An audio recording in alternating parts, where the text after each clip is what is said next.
Hey guys, welcome back to my YouTube channel. आज के lecture में हम देखेंगे चैप्टर फिजिक्स के शॉर्ट नोट्स है मोशन इन स्ट्रेट लाइन, सरल रेखा में गति यानी 1D के शॉर्ट नोट्स है सारे।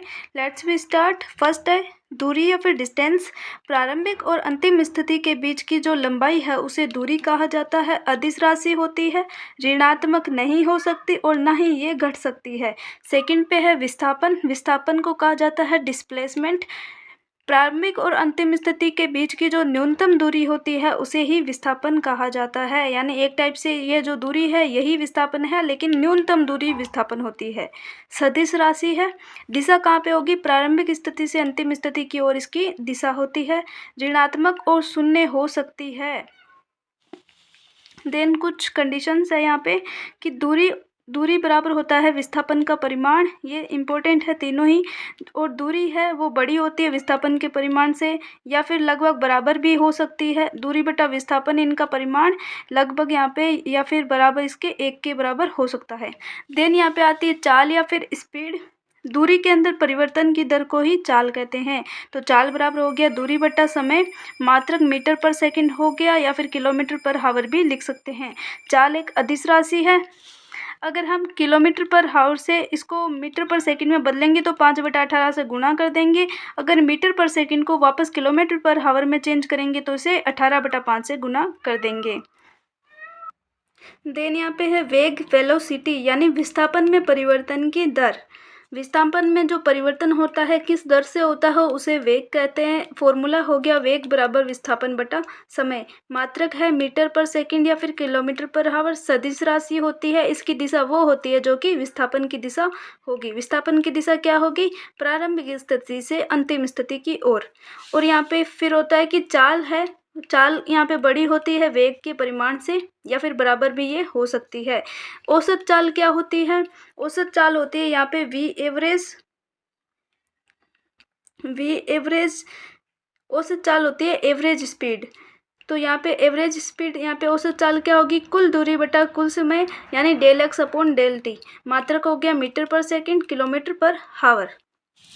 देन यहाँ पे आती है औसत वेग। औसत चाल हो गया, अब औसत वेग है। इसका मतलब है कुल विस्थापन बटा कुल समय। यहाँ पे del r upon del t होता है। मात्रक सेम है दोनों का। अब यहाँ पे कुछ कंडीशन होती है जिनसे हम डायरेक्ट इजी क्वेश्चन को सोल्व कर सकते हैं। अगर क्वेश्चन में दिया है कि अगर उनकी जो दूरी समान है, जैसे ये वाली दूरी दोनों समान है, लेकिन इनकी चाल है यानी v1 और v2 दोनों असमान है, तो हम डायरेक्ट ऐसे फॉर्मूला, अगर हमें औसत चाल ज्ञात करना है, औसत चाल या फिर औसत वेग ज्ञात करना है, तो उसके लिए हम लगाएंगे 2/v average upon 1/v1 plus 1/v2। ये इसका शॉर्ट है। एक दूसरी कंडीशन और आती है जिसमें होता है कि समय समान है लेकिन वेग असमान है। पहले वाली में था कि दूरी समान, चाल असमान थी। तो यहाँ पे v एवरेज का होगा v1 प्लस v2/2। अगर 3 होगा तो v1 plus v2 plus v3/3। Then यहाँ पे आता है तात्क्षणिक चाल या फिर तात्क्षणिक वेग। तो तात्क्षणिक चाल होता है dx अपॉन dt, और यहाँ पे होता है dr अपॉन dt। इनमें क्या किया जाता है? इनमें अवकलन किया जाता है इनको निकालने के लिए। फिर आता है त्वरण। त्वरण क्या होता है? वेग में परिवर्तन की दर होती है। मात्रक इसका मीटर पर सेकंड स्क्वायर होता है, और ये सदिश राशि होती है। त्वरण a बराबर v वेग बटा समय। यहाँ पे वेग में परिवर्तन बटा समय में परिवर्तन। और यहाँ पे हो गया इसका एक ये फॉर्मूला और है जो कि इसमें तात्क्षणिक वेग वगैरह डायरेक्ट हम निकालते हैं तब हमारे ये काम में आता है। फिर है कि औसत त्वरण, यहाँ पे सदिश राशि है वेग, तो इसके ऊपर वेक्टर लगा दे v2 माइनस v1, और औसत यहाँ पे वेग देखे तो t2 माइनस, औसत समय यहाँ पे t2 माइनस t1। तो तात्क्षणिक त्वरण क्या होगा? dv upon dt। देन यहाँ पे मंदन क्या होता है? मंदन भी एक प्रकार का त्वरण है, लेकिन ये त्वरण का ऋणात्मक मान होता है। नियत त्वरण की गति की समीकरणें होती है जो कि बहुत इंपॉर्टेंट होती है। इससे बहुत ज़्यादा क्वेश्चन पुटअप होते हैं। तो फर्स्ट है v बराबर u प्लस ए टी, प्रथम समीकरण। द्वितीय समीकरण होती है s बराबर U T plus half A T square. Third होती है v स्क्वायर बराबर यू स्क्वायर प्लस 2as। तो तीनों समीकरणें अच्छे से याद रखनी है, इससे आपके बहुत सारे क्वेश्चन सोल्व होंगे। फिर यहाँ पे है कि nवें सेकंड में विस्थापन ज्ञात करने के लिए ये फॉर्मूला काम में आते हैं। u बराबर a/2 और 2n-1। n यहाँ पे nवें सेकंड में विस्थापन वो रखना है, nवां सेकंड का मान यहाँ पे रखना है। नेक्स्ट है यहाँ पे कि स्टॉपिंग डिस्टेंस भी पूछी जाती है कि रुकने से पहले मतलब कोई कार चल रही है या फिर कोई इंसान चल रहा है, वो मतलब मान लो रुकने से पहले कितनी दूरी तय करता है, तो उसके लिए फॉर्मूला है यहाँ पे एस बराबर यू स्क्वायर अपॉन 2a। और अगर कि रुकने से पहले मतलब कितने समय में वो रुका है या फिर कितने समय में वो गाड़ी रुकी है, तो इसी ये जो समय है टी बराबर यू अपॉन ए फॉर्मूले से निकाला जाता है। और मतलब कितने टाइम में उसने रिएक्शन दिया, प्रतिक्रिया काल जिसे बोला जाता है, वो भी इस फॉर्मूले से निकाला जा सकता है। जैसे टक्कर वाले कुछ ऐसे क्वेश्चन आते हैं न्यूमेरिकल, उनमें पूछा जाता है कि इस लड़की, मान लो गाड़ी आ रही है सामने से, लड़की खड़ी है, तो वो किस टाइम पे रिएक्शन देगा कि वो गाड़ी से टकराएगी कि नहीं, लड़की एक्सीडेंट होगा कि नहीं, इस टाइप से। अब आता है वेरी इंपॉर्टेंट, गुरुत्व के अधीन गति। तो गुरुत्व के अधीन मतलब हम गुरुत्वाकर्षण बल के साथ में यहाँ पे गति कर रहे हैं, उसको इंक्लूड करके। तो पहले की कोई चीज़ हम धरातल से ऊपर की ओर फेंकते हैं, कोई पत्थर है मान लो हम ऊपर की ओर फेंक रहे हैं, तो वो किस टाइप से गति करेगा। तो नीचे से ऊपर की ओर यहाँ से कुछ यू वेग से फेंका गया है, यहाँ पे जो वेग होगा इसका यहाँ पे 0 हो जाएगा, क्योंकि वापस वहाँ से नीचे आ जाते हैं। तो यहाँ पे समय टी है, ये भी पूछा जाता है, और यहाँ पे ये वाली ऊंचाई यहाँ पे पूछी जाती है। तो यहाँ पे 9.8 इंटू 10 या 9.8 लिख लो या फिर 10 मीटर पर सेकेंड स्क्वायर माना जाता है।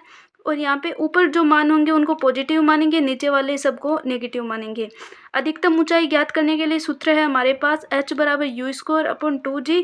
और अधिकतम ऊंचाई तक पहुंचने में जो लगा समय है, वो समय ज्ञात करने के लिए t बराबर u अपॉन g। अब उड्डयन काल या फिर कुल समय, यानी पूरी जितना भी टाइम में हवा में है, तो इधर वाला t और इधर वाला t, जैसा कि ये वाला t और ये वाला t दोनों 2t हो गए, तो यहाँ पे हो गया फॉर्मूला कुल जो समय है, तो वो हो गया 2u अपॉन g।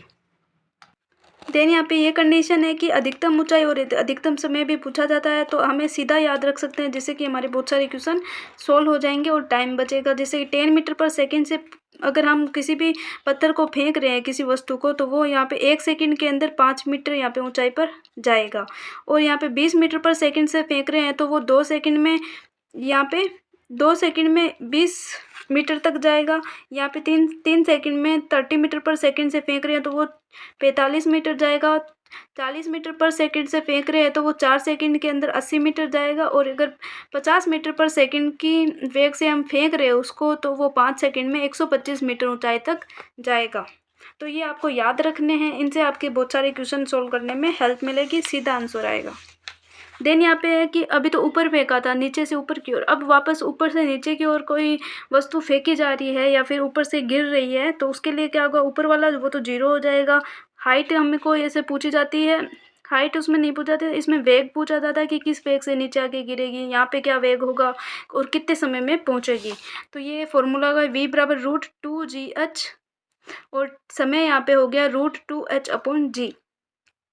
अब यहाँ पे मुक्त पतन के दौरान तय की गई दूरियां यहाँ पे क्रमशः होती है x, 3x, 5x, 7x, 9x और 11, यानी विषम संख्या के रूप में होती है कि 1 सेकंड में वो अक्स दूरी तय करेगी, यानी ऊपर से गिराई तो 1 सेकंड में यहाँ पे अक्स दूरी तय करी है उसने, फिर 2 सेकंड में मान लो कि 3x, फिर 5x, इस टाइप से।